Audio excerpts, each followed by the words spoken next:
Hey, what's up? My name's Samuel Leeds, and right now, this is your opportunity to ask me anything. This is your opportunity to ask me questions about property investment to help you specifically with your journey as an entrepreneur. So get commenting below. Comment below, and then I'll do my very best to answer your questions on next week's Q&A Sunday. However, right now, I'm gonna be answering some questions from last week's video, so let's see what we've got. By the way, if you enjoy my channel, please do me a massive favor, smash the like button, also subscribe, turn the notification bell on. So, last week, we had lots and lots of questions. We had a question from a guy called Dan. Dan Sanj said, in my quest to become financially free, I'm finding to get a good buy-to-let mortgage, a lot of mortgage lenders require a minimum employment income of £25,000. How can I become financially free if mortgage lenders have this requirement? Dan, I feel your pain. Great question. So I assume you're earning less than £25,000 a year, hence why you're struggling to get a mortgage.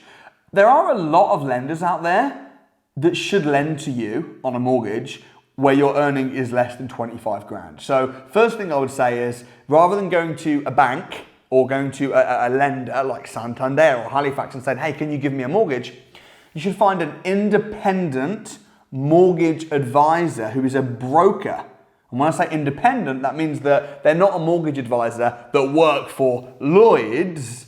They're an independent mortgage broker who has whole of market access. So they can look at your situation, Dan, and they can say, right, this is your earning, this is your situation, are you a first-time buyer, and then they can then find a suitable lender for you. Now, if you do that and you still can't get any finance, then it might be worth doing one of a couple of things. You could bring somebody on the mortgage with you.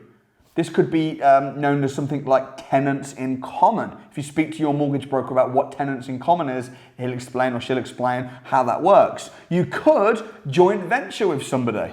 So there are lots or you could do what I did. Dude, I was 17 when I got my first house. Do you think I could get a mortgage?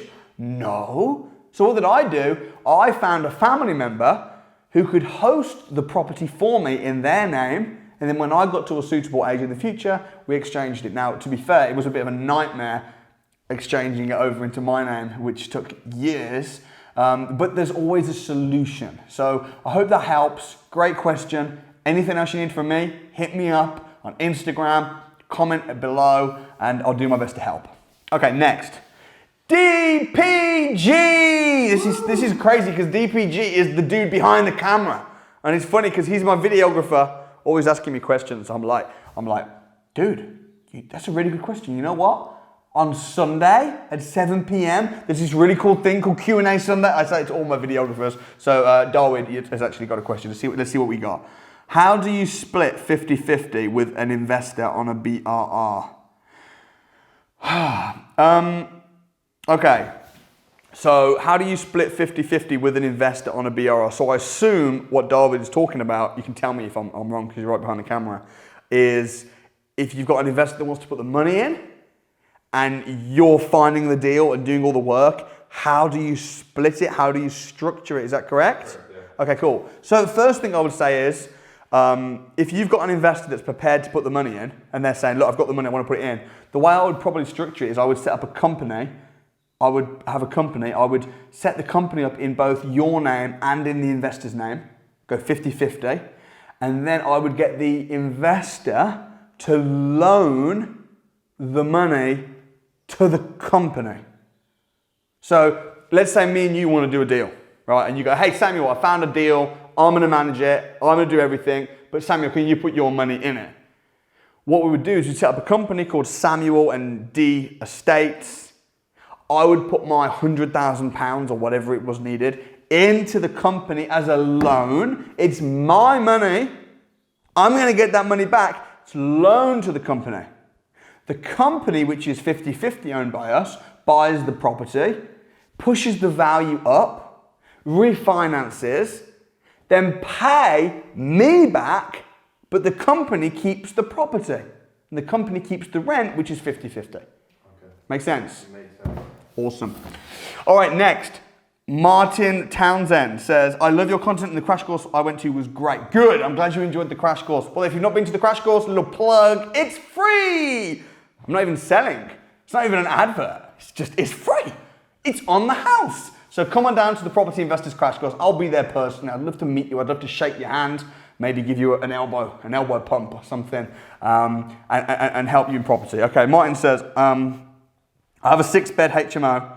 My letting agent is taking a long time to fill the 6th room. Is there anything I could do to speed up getting it filled? Also, what's your opinion on 15% deposits compared to 25?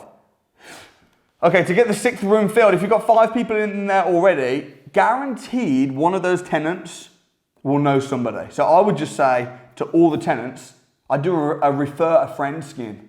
Hey, 5 tenants, if you can put somebody in, I'll give you a £100 referral thank you fee. Guaranteed that room will get filled real fast. My opinion on 15% deposits compared to 25, I think it's great. The less money you put down, the better, because you're leveraging more of the bank's money, which means your return on investment is higher. Richard Harrington. Seen some of your videos and you seem to suggest you bought a property without physically viewing it. That is correct, sir. It looks better than the photos. Do you recommend this? Isn't it a risk, or what sort of things you should be looking out for if buying when viewing? All right, Richard. I don't think generally it's good practice to buy stuff without looking at it. I have done that many times, to be fair. The reason I've done that is because I've bought a lot of properties. And if I had to physically go and view every single property that I bought, I mean, it would just take a long time. Especially as some of the houses that I've bought over the years have been like miles away from my house. However, okay, whenever I've done that, I've always had a surveyor go to the property, an independent building surveyor, to do a full survey of the house. I've also had a letting agent go and talk to me about the area and the rentability. So it's not that no one's been, it's just that I haven't been, but I've sent trusted people to go on my behalf.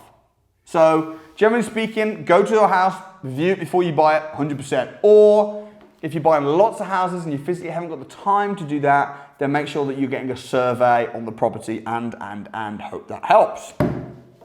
Jack, what do you do with the profits inside your businesses? Do you constantly reinvest and buy properties with the money, pay yourself, etc.? Jack, what I do with the money, firstly, I pay myself a salary. So I pay myself a wage from my property company. So all the money that my property company is making and all my other companies are making, I just pay myself a small wage. Well, it's all relative, small in comparison to how much money is being made. The profits generally correct. The profits get reinvested back into the business, back into investing in properties. The profits go to my charity, my Samuel Leeds Foundation charity. And then, yeah, that's it. But it's really important to pay yourself first. Before anyone else gets paid, before the tax man gets paid, before the bills get paid, even before the staff get paid, I get paid. I get paid first. I'm paying myself first. So, I mean, there have been times when I haven't been able to pay myself, when times have been really, really tough in the business. Even recently, you know, when we went into lockdown in April, oh my goodness, I kind of broke my own rule because I always say pay yourself first, pay yourself first. But times were tough. I had ridiculous overheads, expenses, and it was just like woof, and everything was getting downvalued, and I made a loss on a bunch of properties. We had loads of events booked, expensive events.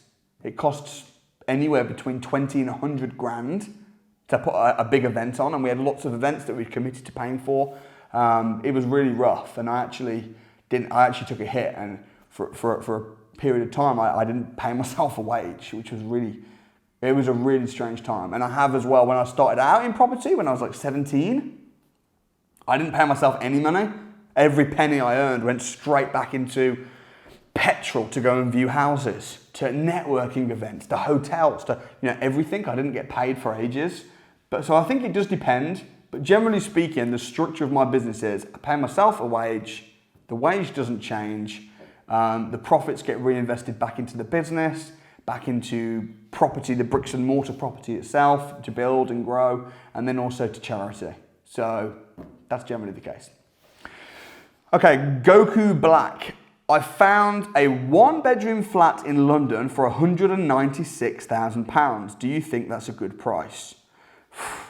It's kind of hard for me to say whether it's a good price without knowing anything about the flat. I mean, it sounds like a reasonably cheap price for a flat in London, but I wouldn't be able to say. It depends on what the area of London is, on the condition of the flat. It depends on lots of things. But ultimately, it's not about whether it's a good price, it's about whether it's going to give you a good return on investment. If you're buying it as an investment, you want to say, well, look, if I buy it for 196, what's the rent going to be? What's the return going to be? But make sure you do serious due diligence before buying any property. You know, you need to know what are the other properties in the apartment block selling for. So if it's on for 196, if it's a flat, presumably there's probably lots of other flats within the block. So you want to be able to, you need to go into Rightmove, look at the house prices, type the postcode in.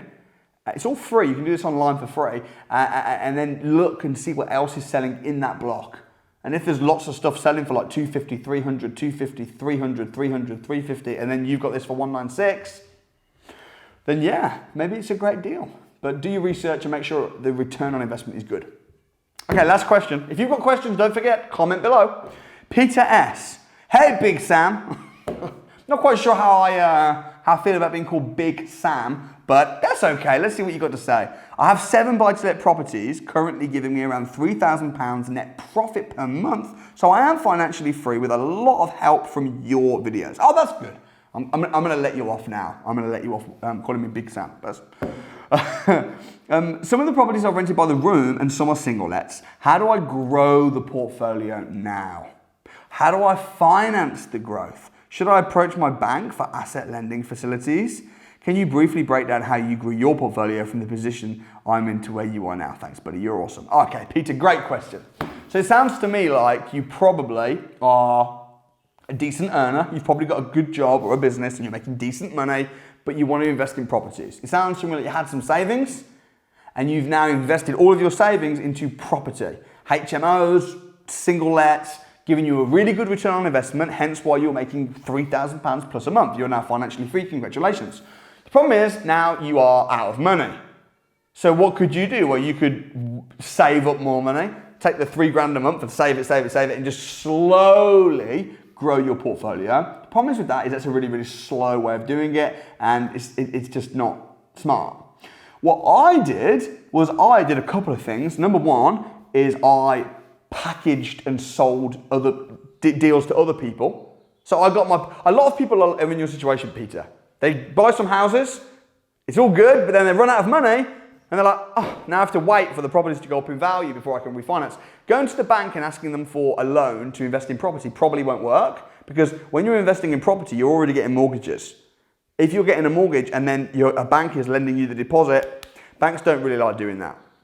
So a lot of people in your situation, it depends on your time, and it depends on, I'd love to chat to you a little bit in person and give you maybe a blueprint of what you should do. You've got a few options. You could make more money by like deal sourcing or something, and then use that money to put into property. That's what I did. Another thing that I did, which you should probably do, is now you've got experience as a landlord, as a property investor, owning HMOs, you could go, hey, here's what I've done, here are my properties, and you can start bringing in joint ventures in on your deals. Getting angel investors to finance your deals and give them a percentage of the profit. Even if you're giving them 50% of the profit, if they're putting all the money in, if they do that with 2 deals, you've put in no money and you're making the same profit as if you'd done it with 1 deal. I hope that makes sense. So you could joint venture, raise finance from angel investors. Also, you could start finding different types of deals. So instead of buying properties, and renting them out, you could start finding deals whereby you buy them and then you add value and then refinance. And that way you're able to recycle the same pot of money. So if I were you, I would use all you've done, all your experience, put together a business proposal, Find some investors and get them to lend you a pot of money and use that pot of money to recycle using the buy, refurbish, refinance strategy. I'd probably do that, but there's so many different things you could do. Lease option agreements. That's another thing you could do. Buying properties without using deposits. Hope that helps. Guys, if you've got questions, comment below. If you want to meet me at training, get booked on, and let's spend some time together. Subscribe. Thanks for watching. I'll see you next time.